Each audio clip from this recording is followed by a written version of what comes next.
As election season just heats up in the U.S., it is now over in France. And the world's fifth largest economy just chose to make a major change. François Hollande will become France's first socialist president in 17 years, defeating Nicolas Sarkozy in a runoff. Mark Phillips is in Paris tonight. Mark, good evening.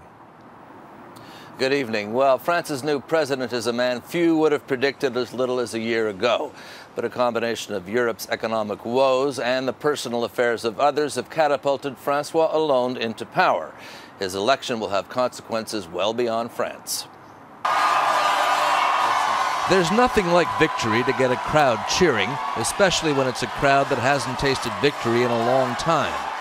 François Hollande is the new president of France, only the second socialist president elected here in more than 50 years. He had campaigned on a platform of reversing the cost-cutting austerity measures that France and the rest of Europe have adopted.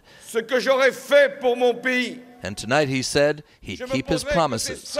The outgoing president, Nicolas Sarkozy, was gracious in defeat, telling his supporters to respect the people's choice. They took some convincing. Hollande's margin was smaller than the polls had indicated. In the end, based on exit polls, it was only in the 3 to 4% range.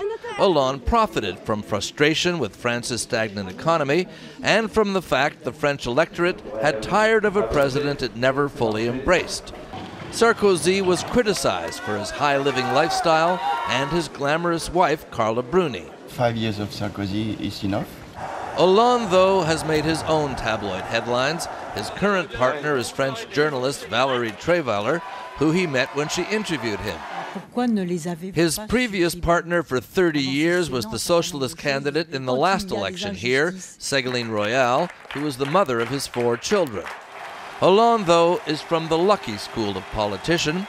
He only became his party's candidate because the man who was thought to be the shoo-in for the nomination, Dominique Strauss-Kahn, became embroiled in that sex scandal in New York.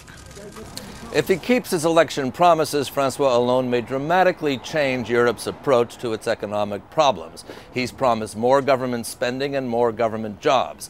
That puts him very much at odds with Germany's Angela Merkel, and that is likely to unsettle the euro and to rattle financial markets. Tomorrow could be a nervous day. Mark Phillips, thank you very much.